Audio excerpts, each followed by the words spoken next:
আল্লাহ বলছে তোমরা মুসলমান না হইয়া মৃত্যুবরণ করো না। তখন আমার আমার মনের ভিতরে একটা জিনিস আইলো, আল্লাহ নিজে বলছে, এটা তো সত্য। মানুষ যখন মৃত্যুবরণ করব, তো যখন কিয়ামতের ময়দানে তাকে উঠানো হবে, উঠানোর পরে জিজ্ঞাসা করা হবে যে ইসলাম তোমাদের কানে কেউ পৌঁছায় নাই, তখন দেখা গেছে যে সে অস্বীকার করবো না, আল্লাহ আমার কোনো দাওয়াতের কাছে আসে নাই। আর আমরা যে টাইমে জন্মগ্রহণ করছি এটার মধ্যে আল্লাহ রসুল ছিল না দুনিয়াতে, আর আমাদের কাছে কোনো দাওয়াত পৌঁছায় নাই। প্রসঙ্গে বলবো, আচ্ছা আজান শোনো নাই? তোমরা আজান শোনো নাই? পৃথিবীর এমন কোন জায়গা নাই যে আজান না হয়। তখন আমি ইন্ডিয়ার ভিতরে একটা জায়গা আছে নবদ্বীপ, মানে ওই জায়গাটা সব হিন্দু। তো হঠাৎ করে ভোরবেলা আমার ঘুম ভেঙে গেছে। তো ঘুম ভেঙে পরে আমি দেখতেছি একটা আজানের শব্দ আইতে, পরে আমার ওই খালাতো ভাই জি গেলাম, ভাই এখানে মুসলমান আছে? আছে ভাই, অনেক দূরে আছে। আমি দূরে আছে, আজানটা আমি ক্লিয়ার শুনছি। এখন বলবো যে তুমি আজান শোনো নাই? অনেক এটা অস্বীকার করার মতন খুব কম লোকে পাওয়া যাবে যে আজান শোনে নাই। তখন আজানে কি বলা হয়েছে, হে তুমি নামাজের জন্য আসো, হে তুমি তোমার কল্যাণের জন্য আসো। লা ইলাহা ইল্লাল্লাহ, অর্থাৎ আল্লাহ ছাড়া কোনো মাবুদ নাই। আর হযরত মুহাম্মদ সাল্লাল্লাহু আলাইহি সাল্লাম আল্লাহর প্রেরিত রাসূল এবং বান্দা। এই যে মেসেজগুলা তোমরা শোনো নাই বা শোনার চেষ্টা করো নাই, তখন কি জবাব দেওয়া? তখন আমি ভাবলাম যে কথাটা তো সত্য। এখন যদি আমি বলি যে আমি আজান শুনি নাই, তাহলে আমি তো এটা ধরা খাই যাবো। তো পরে আরেকটা জিনিস জানলাম, কোন ব্যক্তি দুনিয়ার মধ্যে লা ইলাহা ইল্লাল্লাহ মুহাম্মাদুর রাসূলুল্লাহ, কোন ব্যক্তি যদি এই দুনিয়ার মধ্যে এই কথাটা সে বলতে পারে বা বলে যেতে পারে দুনিয়ার মৃত্যুর আগে, সে একদিন জান্নাতে যেতে পারবো, শুধু এই কথার জরুরি।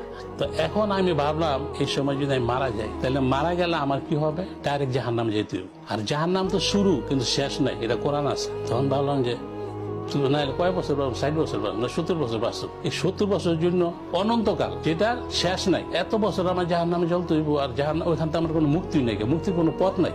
মনে মনে কইতেছি, এত কিছু করলি বিদেশে, ও সন্তানের জন্য, মার জন্য, বাপ মার জন্য সবকিছু করলি, বাড়িঘর করলি, যাই কিছু করলি, এগুলো তো কোনো কাজে আসবে না। আর আল্লাহ বলছে যে দুনিয়াটা হইলো শোভা, আর দুনিয়াতে তোমাদেরকে পাঠানো হয়েছে শুধু পরীক্ষা করার জন্য। এই যে তোমাদের সন্তান, সম্পদ, যত কিছু আছে, এটা কোনো কাজে আসবে না। এগুলো অনলি ফর শোভা, অর্থাৎ তোমাদেরকে দেওয়া হয়েছে, এগুলো কোনো কাজে আসবে না। তোমাদের কাজে আসবে আমল, তুমি কি আমল করে এসছো দুনিয়ার থেকে। তখন যখন এই কথা শুনলাম যে আমার সারা জীবন জাহান্নামে জ্বলতে হইব, আমার কোনো উপায় নাই। আর যদি আমি ঈমান আইনা মৃত্যুবরণ করি, তাদের সাথে সাথে আমার যত গুনাহ আছে আল্লাহ মাফ করে দিব। এমনকি আমার যে গুনাহগুলো, এগুলো আবার নেকিতে পূর্ণ করে দিব। এত বড় বোনাস দিতেছে, তাইলে আমি কেন এই দুনিয়া এইভাবে চললে মারা যাবো? মারা গেলে আমার সারা জীবন জাহান্নাম জ্বলতে, মানে এই প্রশ্নগুলো আমার ভিতরে আসতেছে। তো এই যে জিনিসগুলা আমার মনে যখন বাড়ি খাইলো, আমার মনে যখন ই করলো যে মৃত্যুর পরও তার কোনো আমার নাই, কোনো সুযোগই নেই এই জাহান্নাম থেকে বাইরে নেয়, তাইলে আমার কি দরকার আছে? তখন আমি বললাম যে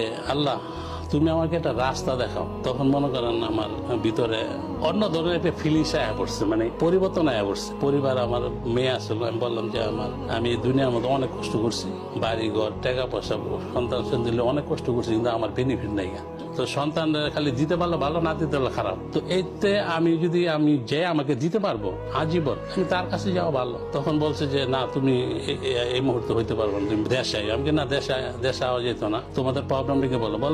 প্রবলেম না, তুমি 1 সপ্তাহ সময় দাও। আমি 1 সপ্তাহ সময়ের ব্যাপারে এসে ওইখানকে যে শেখ, তাদেরকে বললাম যে ওনারা আমার 1 সপ্তাহ সময় চেয়েছে, আমি ঈমান আনুম, এখন আমরা কি বলো? উনি আমাকে বললো, আপনি যে 1 সপ্তাহ বাঁচবেন কোনো গ্যারান্টি আছে? এই কথার উপরে পরে আমার মেয়ের বললাম, না আমার দ্বারা সম্ভব নয়, আমি ইসলাম। তাহলে আমার পোলা, আমার ছোট ছেলে আইসে, আমার ভাই নাইছে, তারা অনেক কিছু বুঝাইলো, ছোট ছিল, তারা অনেক কিছু বুঝাইলো যে আপনার সমস্যা কি, আমরা এটা করবো, এটা করবো, অনেক কিছু বুঝাইলো। তাই আমি বলতেছি, দেখো, প্রত্যেকটা লোক দুনিয়ার ভবিষ্যতের চিন্তা মনে করে, কিন্তু আখেরাতে ওই চিন্তা মনে করো। তুমিও তুমি চিন্তা করো তোমার মৃত্যুর পরে তুমি কোথায় যাইবা। পরে আমার ওই শেখেরা আসলো, শেখেরা বিদ্যা আইয়া আপনার ওই আমার কলমা শাহাদত পরে এসে আমার নামাজে ঢুকে দিল। আমি তো কিছু জানি না, বলতেছি তুমি এইভাবে অজু করো, আমরা যেভাবে পড়ি এইভাবে পড়ো। এইভাবে পড়লাম, এই স্টার্ট। তারপর ওনারা শিখাই।